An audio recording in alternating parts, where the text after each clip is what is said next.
எல்லாமே பேசிட்டாங்க. எனக்கு 2 படத்தில் நான் நடிச்சிருக்கேன். 2-3 படம். ஒரு படம் தான் ஞாபகம் இருக்குது, கண்ணன் என் காதலன். அது இல்லாமல் இன்னும் 2 படம் நடிச்சிருக்கேன்.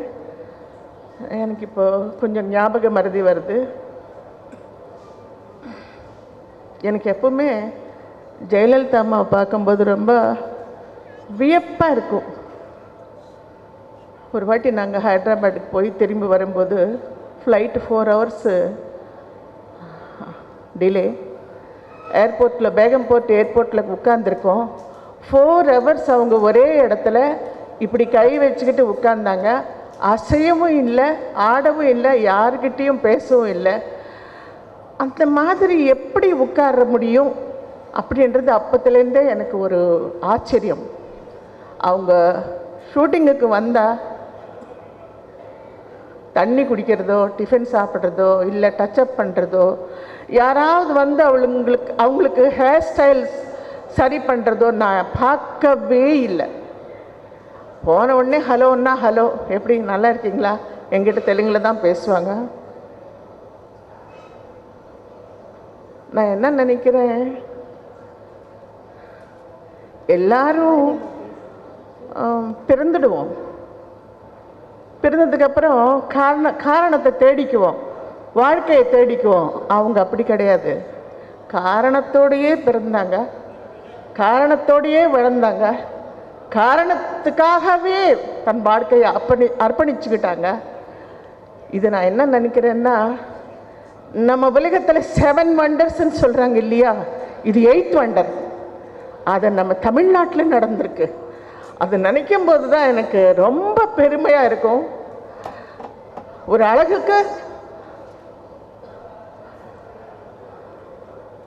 ஒரு அறிவுக்கு, ஒரு ஆற்றலுக்கு, ஒரு அரசியலுக்கு அப்படின்னு பேர் வச்சாங்கன்னா அது ஜெயலலிதாவாக தான் இருக்க முடியும். வேறு யாரும் வரவே முடியாது.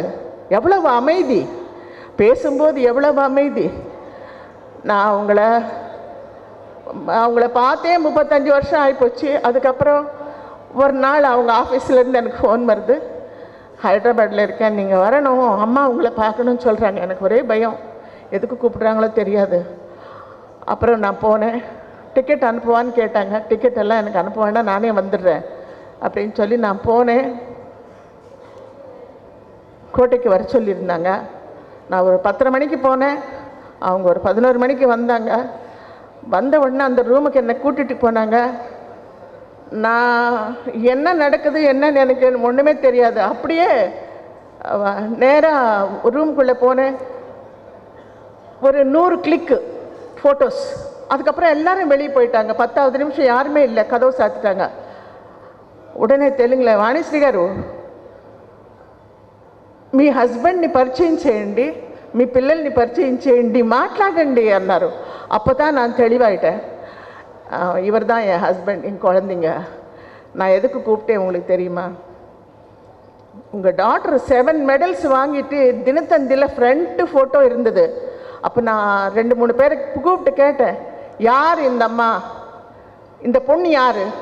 அனுப்பமானு பேர் தமிழ்நாட்டில் வைப்பாங்களா, ஒருவேளை நார்த் இந்தியாவிலேருந்து வந்தவங்களோ அப்படின்னு சொல்லி எனக்கு கொஞ்சம் இதுவாக இருந்தது. அதுக்கப்புறம்தான் உங்களுடைய டாக்டர்னு சொன்ன உடனே எனக்கு ரொம்ப சந்தோஷமாயிடுச்சு அப்படின்னு சொல்லி ஒரு 1/2 மணி நேரம் பேசிக்கிட்டே இருந்தாங்க.